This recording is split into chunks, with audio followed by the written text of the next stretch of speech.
morning. Welcome back to the Burnie Thompson Show. Talk Radio 101 Northwest Florida's FM talk station. Phone number is 233-9988. The time is 48 minutes past the hour. And I've got Stephanie Somerset and Catherine Zahner in with me. And want to talk a little bit about beach access and what is going on across the country. I can't believe some of the stuff you've been telling me lately, Stephanie. So I asked you to come in on the show and share it with everybody else.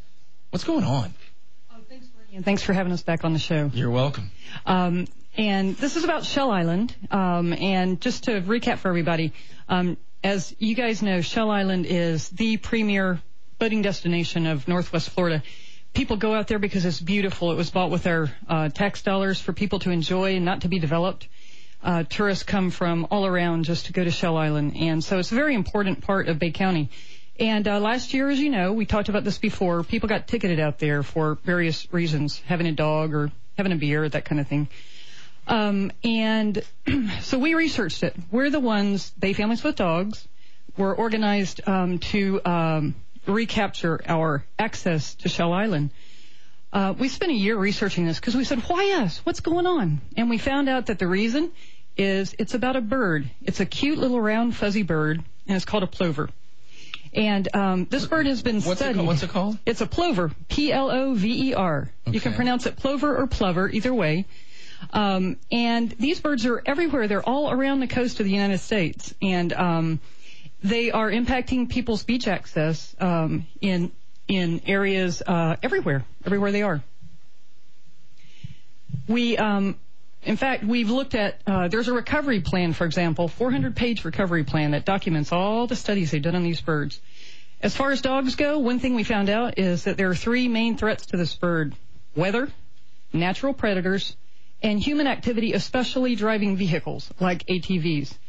Compared to all those impacts, dogs are insignificant. So already we have figured out that this bird should not be affecting our access. But what we found out is that the protections for the bird are applied inconsistently around the country. What did you say the threats to the bird were? Weather, natural predators, okay, and human activity such as driving. Mm-hmm. Get this. In East Hampton, New York, they made them cancel their fireworks, which was a traditional thing they did every year. Shell Key down in Pinellas County. Because it would scare the birds? Yeah. Shell Key in Pinellas County, they're telling them they can't take their kids camping there anymore. In California, they banned kite flying. I'm not kidding you. And in Cape Cod, right now, as of now, they have closed off 7 miles of the beach to people. So this affects anybody, not just people with dogs. I'm looking at a picture of the plover. And while it's cute, it is not cute enough to ban fireworks, Mike. I'll tell you that right now. Unbelievable. So let me get this straight. So across the country, governments are doing things like banning camping, no fireworks, all to protect the plover. And the plover is the bird that's at Shell Island. That is largely the reason that we had this fiasco last year of law enforcement heavy-handedly writing citations to people, correct?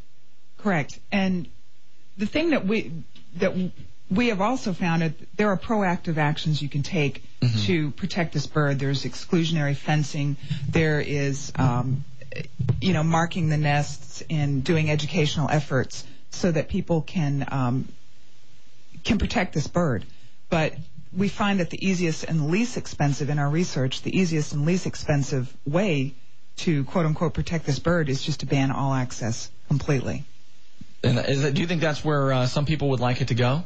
I mean, do they want complete banning of access to protect this bird? Absolutely. Wow. And we're seeing it not only here, we're seeing the first forays into that, but we're also seeing it across the country. Complete islands are being shut down.